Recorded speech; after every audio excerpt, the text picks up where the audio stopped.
जनाबाई हर दिन विट्ठल को याद करती है, हर दिन विट्ठल को पुकारती है। एक दिन जनाबाई ने देखा कि जब कीर्तन हो रहा है तो उस कीर्तन में छुपके से विट्ठल नाथ आए हैं।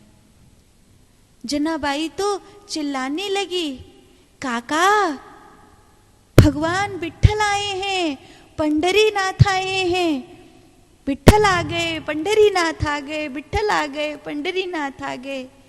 सबने सोचा कीर्तन में छोटी बच्ची है, भाव के अतिरेक में ऐसा चिल्ला रही है, तो सबने उसकी बात पर बहुत ज्यादा ऐसा ध्यान नहीं दिया और सोचा कि भाव में आ गई है लाडली, छोटी बच्ची है ना अभी, इसलिए भाव में आ गई है। हाँ हाँ बेटा, जब भगवान का कीर्तन होता है तो भगवान तो आते हैं, तूने सुना नहीं है, ना हम बसामि वैकुंठे योगिनाम हृदये न च मद्भक्ता यत्र गायन्ति तत्र तिष्ठामि नारदः। जहाँ भगवान ने प्रतिज्ञा करी है कि जहाँ मेरे भक्त मुझे गाते हैं, पुकारते हैं, कीर्तन करते हैं, वहां मैं जरूर आता हूं। अब तो जब भी कीर्तन होता है जनाबाई द्वार की ओर देखती रहती है, अभी नहीं आए, और जब वो आ जाते हैं बड़ी खुश होती है, नाच नाच कर कीर्तन करती है। तो सबको तो लगता है कि भाव के अतिरेक में आ गई है, लेकिन जनाबाई को विट्ठल दिखाई देते हैं। विट्ठल कीर्तन में आते हैं, विट्ठल नाचते हैं, रोज रोज विट्ठल कीर्तन में आते हैं, रोज रोज नाचते हैं। लेकिन जनाबाई को इस बात का दुख है कि कुछ खाते पीते नहीं हैं, ऐसे ही चले जाते हैं। कुछ भोग लगाए, कुछ खाए पिए तो कितना अच्छा लगेगा। और जनाबाई तो सोचती है अगर विट्ठल भगवान बैठेंगे तो मैं तो उन्हें अपने हाथ से भोग लगाऊंगी। भाई छोड़िया बंधु छोड़िया, छोड़िया सगा सोई, भाई छोड़िया बंधु छोड़िया, छोड़िया सगा सोई,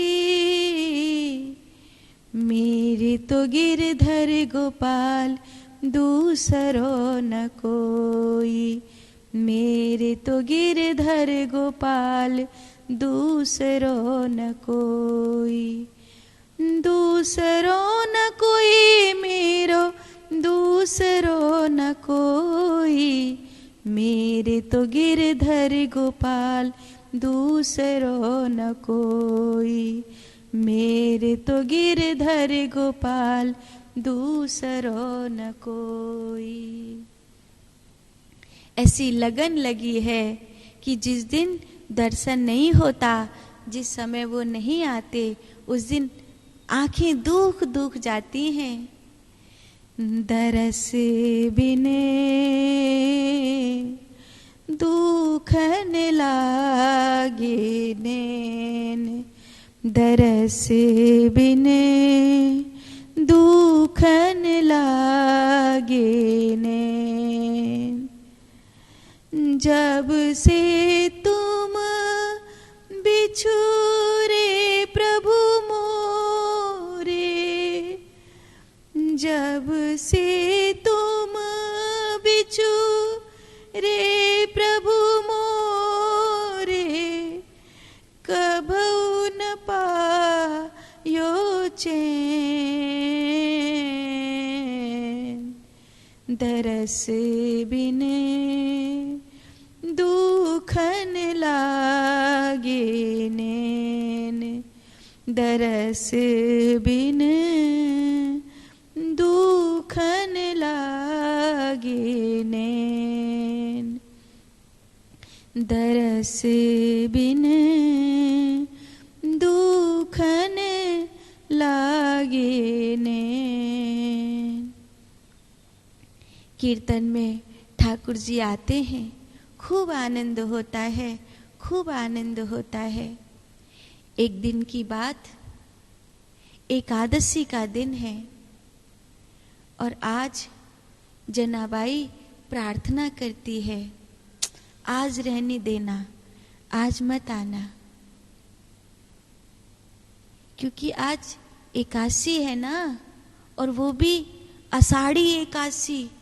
कितनी भीड़ आई है आपके मंदिर में। और कार्तिक एकादशी, आषाढ़ी एकादशी, आपको तो दिन भर भक्तों को दर्शन देने पड़ते हैं। आज आप बहुत थक गए होंगे ना, आज आप रहने दीजिए, आज मत आना। लेकिन देखा, प्रभु तो आज भी आए हैं। तो जना घुरघुरा के आंख करके कहती है, आज इतने सारे भक्तों को दर्शन दिया, थके नहीं हो? आज क्यों आए हो? और भगवान के चरणों को देखती है, कितने थक गए हैं ना आपके पांव। इनमें थोड़ा सा घी तेल लगाकर हल्के हाथ से अगर दबा दूं तो ये ठीक हो जाएंगे। थोड़ी सी चरण सेवा करने को मिल जाए तो ये ठीक हो जाएंगे। लेकिन अब कीर्तन हो रहा है, और कीर्तन में कैसे बुलाए भगवान को, कैसे कहे कि इधर आ जाओ, मैं आपके पाँव में घी तेल लगाकर थोड़ी सी चरण सेवा कर दूं। और हिम्मत करी भी कि बुलाऊंगी और उनकी चरण सेवा करूंगी। घी तेल लेकर के आई, तब तक तो प्रभु अंतर ध्यान हो गए। तो जो लोग कीर्तन कर कर के जा रहे थे, उनमें से किसी किसी भगवत भक्त को कहने लगी कि कोई घी तेल ले जाओ और आज ठाकुर जी की चरण सेवा कर दो।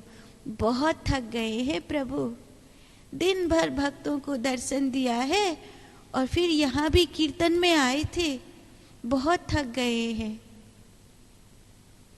इसकी बातें किसी की समझ में नहीं आ रही है। ठाकुर जी को घी पहुंचाना है, ठीक है, कल हम जब मंदिर जाएंगे तो दे दे, तेरे नाम का घी चढ़ा देंगे मंदिर में। अब जना कैसे समझाए कि मैं क्या कह रही हूं। आखिरकार जब सब कीर्तन कर कर के चले गए तो चुपचाप बैठी, आंखों में आंसू भर के रो रही थी। बहुत बुरी हूं मैं। आप आए और आपके इतने थके चरण थे, फिर भी मैंने कोई सेवा नहीं करी, कुछ नहीं किया।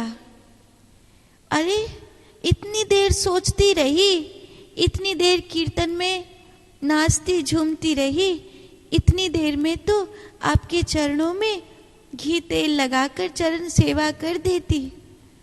मैं भी कितनी आलसी हूं, ऐसे अपने आप को कोस कोस कर रो रही थी।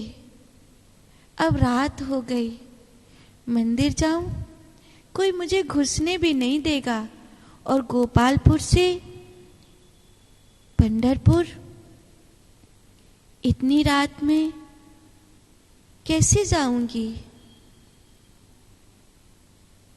और फिर और फपक कर रोने लगी कि एक तो असहाय हूं, निर्बल हूं, आलसी हूं, समय बिता दिया मैंने और आपकी सेवा नहीं करी। पता है, आज तो मैंने आपके लिए भोग भी बनाया था, ना भोग पवाया, ना आपकी सेवा करी। ऐसे धिक्कार कर रही थी और रोए जाए, हिचकी बंध गई। चुपचाप अकेली अपने बिस्तर में रो रही थी। और जो कभी नहीं हुआ वो आज हुआ। विठलनाथ जनाबाई के कक्ष में प्रवेश करे। तू रो रही है? नहीं नहीं प्रभु, आज आपके पांव बहुत दुख रहे हैं ना? हाँ, इसीलिए तो आया हूं। तो ये तेल लगाकर मेरे पांवों की थकान को मिटाना चाहती है ना? और जनाबाई जल्दी से अपनी आंखों के आंसू पोंछकर अपने कपड़ों को सुव्यवस्थित करके और ठाकुर जी के चरणों में तेल लगाकर सेवा करने लगी।